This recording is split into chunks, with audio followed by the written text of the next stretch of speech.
That's not true either. Ian, why don't That you is give us true. your topic? It's not true. Okay, so I had sent you guys multiple ones, so everyone kind of said that they wanted to the one topic here, which is where is the worst place that you were stuck for a very long time? Like, were you stuck like at an airport or trapped in something? Anything crazy? Any crazy stories on that? I'm trapped in this thing we call life. In this relationship? I Okay. can't get I'm out kidding. of this. Well, Ian, He's like, I'm kidding. Ian, do you have a story to jump? Yeah, well, it was weird.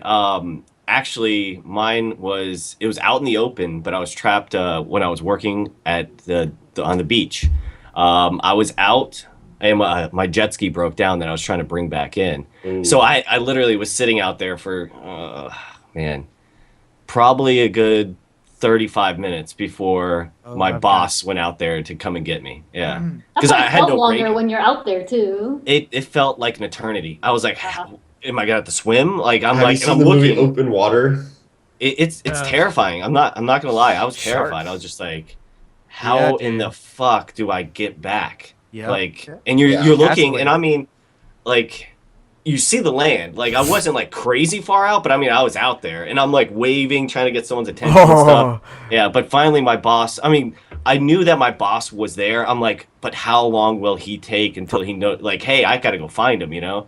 So I just sat out there on this thing wouldn't start. Oh man, it was So terrifying. were you like waiting on the jet ski, or were you just like floating in the water, or what? No, I was sitting on the jet ski the whole time. Okay, that's what I would Yeah, be too. Because sure, if I was just like dangling in the water, man, the shit that would be going through my head, I would be like, oh my god, like And then it there's gets a dark great out. white shark underneath me. What was that?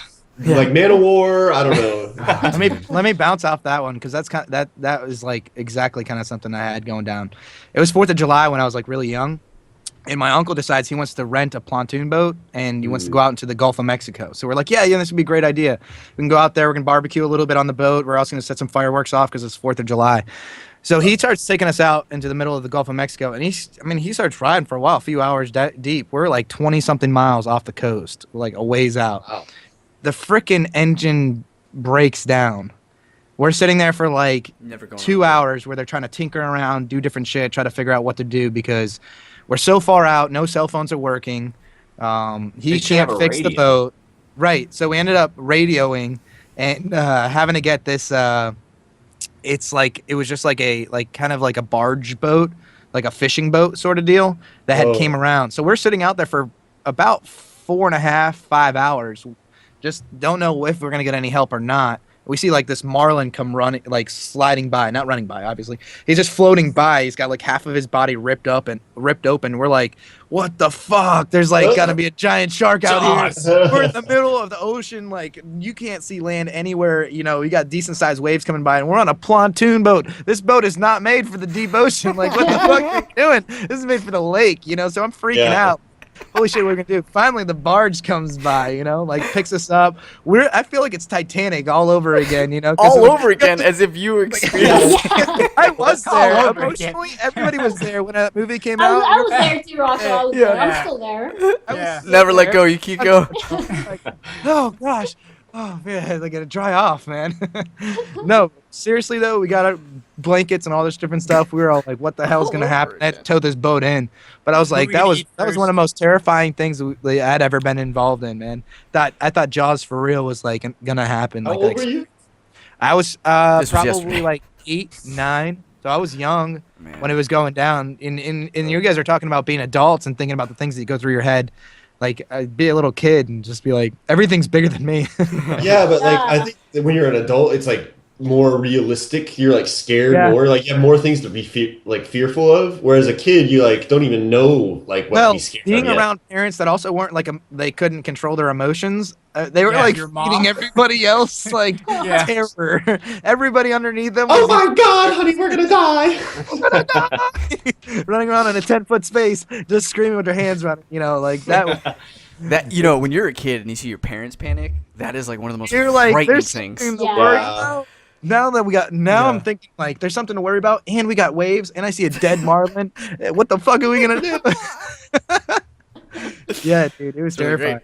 Yep. I How have an terrifying would airport have been if one. there was like a. Oh, go ahead. Sorry. Oh yeah, I have an airport one.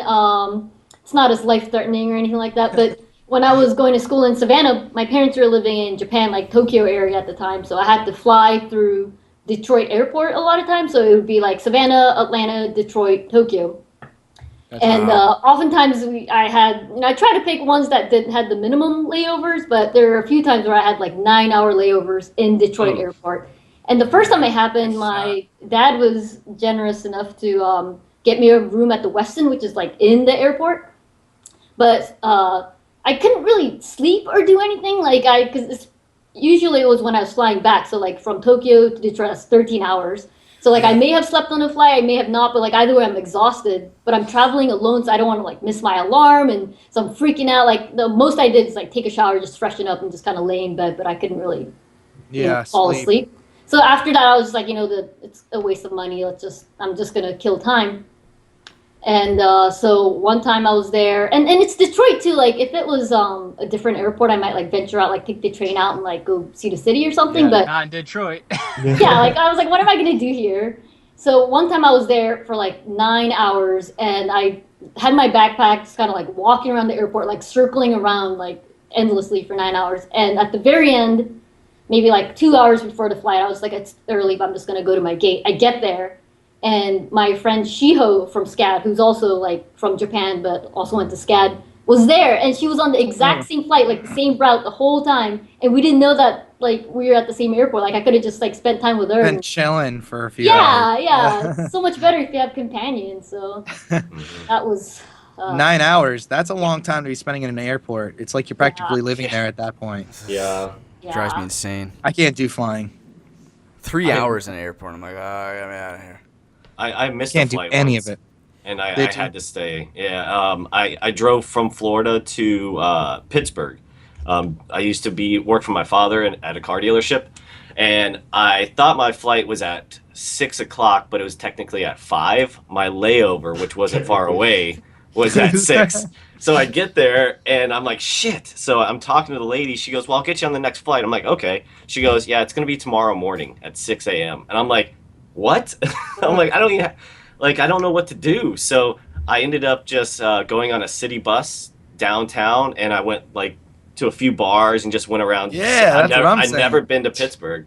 I just got on a bus, and I asked this lady on the bus, and she gave me a map. So I just was like, okay, here, I'm going to go do this, and got back to the airport, took a cab back, and slept in one of the chairs and catched my flight. But damn, it was pretty cool. It was fun. So did that in my early 20s. You gotta just pivot and go when life throws you curveballs. Exactly. I was like, I've never been in this city. Let's go have some fun. And that's where I met Joe Buck. Yeah.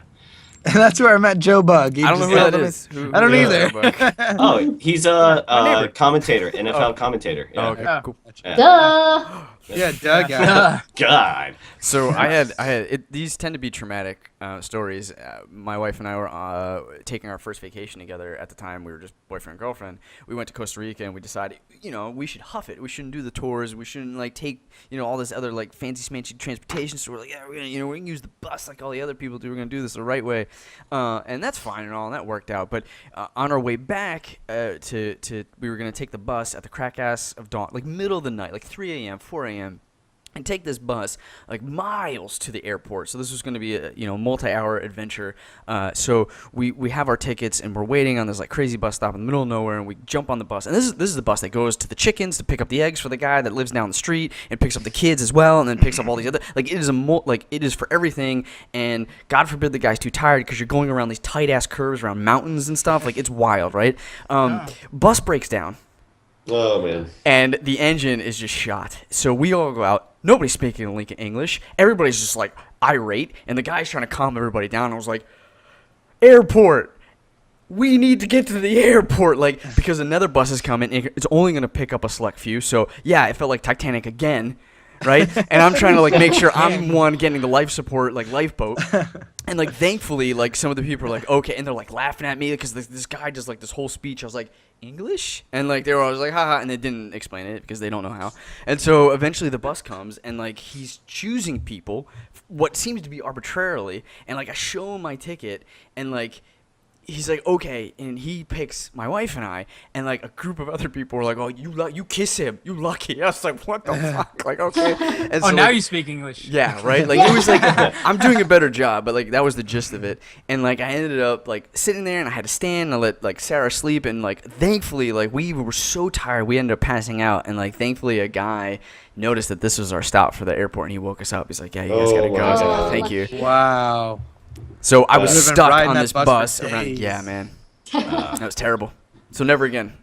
Never again. Never again. Well, I have a better story than all you guys. What? Uh-oh. Yeah. Like what? Yeah, I was actually stuck a on coffin. Everest Yeah. in an avalanche. Shut up. And, yeah. Shut your mouth. And you had to sew off your arm because you were stuck in between a rock. yeah. And his best friend is I don't even not have an David. arm. I don't even have an arm. No, it was actually when I was younger. We went camping, and me and our friends we decided, hey, let's just venture out, you know. So we just went out in the woods and we started going. And then like I remember following my friend David at the time, and like we were just going, and I was just following him. I thought he knew where he was going, and then eventually like we were walking around for an hour, and we were just like having fun, and he just goes, guys, I don't know where we're at. Fucking David. I've been trying to find the road. Dave's And I was the like- worst. David. I was like, Listen. are you kidding me? Like. I This forgot guy, how old dude. we were, probably 11 or 12 maybe or something. But Mm. so yeah, we were walking around the woods for about 4 hours.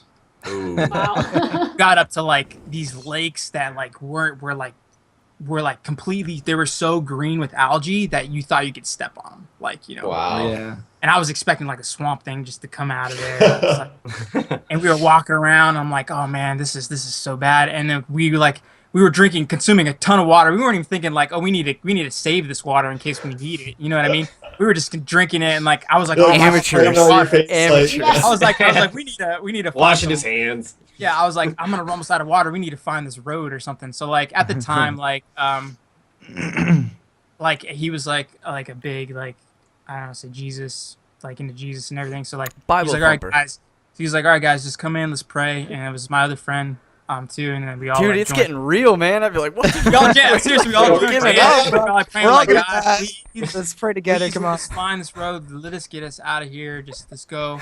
You guys Then are we playing walked the around. instruments as the So Titanic. this is sinks. hour 5, right? And then we're walking around. All of a sudden, we find a dirt road. We find a dirt road, and we didn't know which way to go, so we just took it and Oh just. my god. Luckily, we took it all the way back, and we found where we were supposed to go. Was this it was- before or after the movie Human Centipede came out? Yeah, I was gonna say like Wait, up in like some creepy like old shack, and then like there's like this is probably right around like.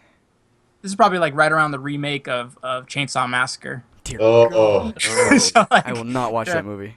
I will not watch that. That's mean- too scary. But yeah, that was probably the most scary because it was like, dude, it was like 5 hours, man. Like, and the parents like probably weren't even looking for us. Like, they didn't even notice we were gone. They were just thought we were being kids and going out. yeah, like, exactly, yeah. So it's like, We are. All right.